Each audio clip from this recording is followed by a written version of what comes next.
Joining us to discuss this further now is NSFAS spokesperson Ishmael Mnisi. Good evening, Ishmael. Firstly, what impact, if at all, does the dissolution of the board have on the overall functioning of NSFAS, more importantly, the disbursement of student allowances? Good evening, Mfundo, and good evening to the viewers. Straight to your question, the dissolution of the NSFAS board, as the minister has said, it will ensure that we continue with the efficiency and effectiveness of the management of the mandate of the scheme under the administrator who has been appointed by the minister. Secondly, this decision will not affect the operations at NSFAS, particularly the disbursements of allowances to students and institutions and our accommodation providers. We are ensuring that all the systems that were there under the board, the decisions that have been made are implemented to the latter. Now, we understand that the minister will brief on the reasons for the dissolution of the board on Sunday. Can you in fact confirm that this is happening on Sunday at 2 p.m.? Well, the ministry has issued a media advisory in terms of that. I want to believe that those changes have not been announced, so that that meeting will still take place. The media briefing will still take place as pronounced by the minister. The minister spokesperson, if there are any changes, will further give details to that effect. All right. Then to the payment of the allowances, because that's equally important. NSFAS instructed universities to manage the process of payments for allowances for February as well as March. Why was this, and have all 26 universities been able to do so? Certainly, we have received the reports in terms of the payment of allowances by our institutions for the February and March disbursements.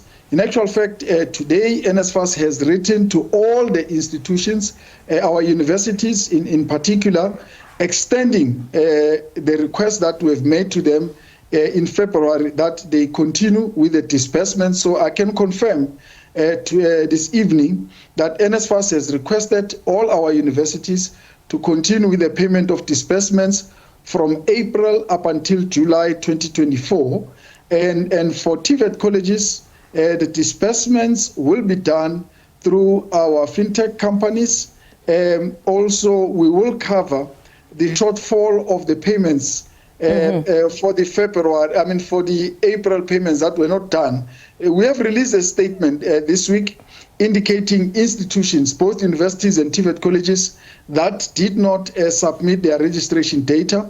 Now, as a result of that, they were not included in the April disbursements. However, given the impact that this has to the students, NSFAS made a decision that it will make payment to those institutions. As we speak, we have made a payment run already to institutions to make sure that from Monday, they start to disperse all those allowances to students for April, those outstanding allowances, and then they continue with the disbursements up until July 2024. Ishmael, I want us to just backtrack a bit and go to where you state that NSFAS now, there's been an instruction given to institutions, universities in particular, to continue with the disbursement of funds. What are the reasons there? Because I had still been looking for the reasons why for February and March this was the case. What was the challenge with the fintech companies?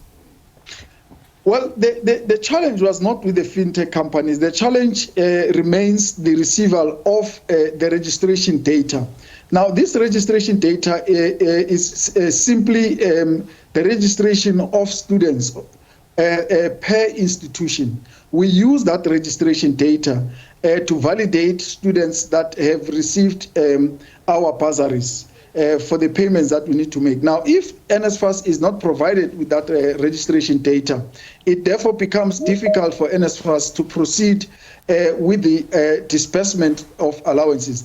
Now, given the delays that would be caused by that process of the submission of data to NSFAS, NSFAS management and the board made a decision that whilst we are dealing with all those technical glitches between ourselves and the institutions, let us proceed with the arrangement that we've made in February and March to request that institutions proceed with the disbursements of allowances up until all the registration data has been submitted to NSFAS so that we then can proceed. However, we have made the extension up until July, as I'm saying, to make sure that at the time when the disbursements will be done centrally by NSFAS, we will be sure that all the data that we request from institutions would have been submitted. And none of them have actually stated that maybe they have challenges with this, because we can't run away from the fact that universities are there for teaching. So this was most certainly something that was removed from their plate. But now, for this particular period, they'll have to be the ones that are now seized with the disbursement of these allowances. Are any of them struggling, or all of them are fine to continue, given that they haven't managed to upload all of that detail? With the discussions that we have held with the USAF University South Africa, we were informed that majority of institutions will be able to pay these allowances. So we are going to get a schedule of payment from all these institutions. So that will indicate at which point will institutions be able to pay.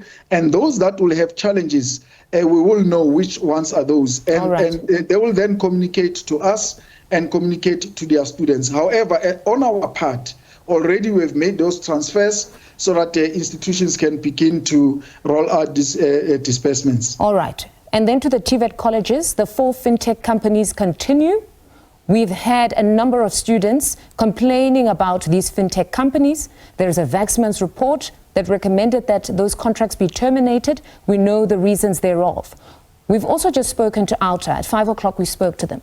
They also asked a very pertinent question as to why can you not terminate those particular contracts, especially given that recommendation by Vaxman's in their report, but also because the students continue to protest and they state each and every day that there are delays. Are there any legal challenges that prevent you from actually actioning this?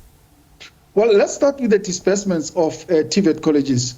We are in a position where at the moment our TVET colleges would not be able to disperse these allowances to students. As a result, that's why we are using the fintechs to continue to make disbursements to the TVET colleges, whilst we improve capacity of our TVET colleges in the future for them to be able to assist in this regard.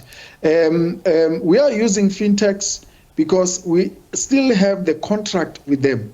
You would recall that the NSFAS board made a determination immediately after the outcome of the Vaxman report that we are determined to terminate these contracts. However, the termination of contracts will have to be done through a legal process. Now, we are still involved in that process to make sure that, where in the process are you? Apologies for interjecting, just in the interest of time. Where are you in that process? Because what you've just stated is that you've got a problem with TVET colleges. There is no way for the children or the students to get their allowances. So you're going to continue with companies that were said to have been irregularly awarded those contracts. So where in the process to terminate are you? Because you seem to be fixing a problem with another problem. A legal firm, Nomfundo, have already been appointed. We are awaiting the final determination on how these contracts will be terminated. We anticipate that it's not going to take more than a month for us to conclude this process. And when that has been done, we will then be able to pronounce on the next step forward. However, as I'm saying, the reason why we are using them currently for TVET colleges, it is because of the capacity that we still need to build at TVET college level. Now, for us to be able to disperse these allowances, unfortunately, we would still have to use them because we cannot wait a day longer for us to be able to disperse the outstanding allowances to TVET colleges. But those contracts are defective. Those contracts are defective, Mr. Mnisi. As I'm saying, through a legal process, we will then be able to come to that determination. We know what the recommendations of the Vaxman has said in terms of how these companies were appointed. However, the contracts in their current state are still effective.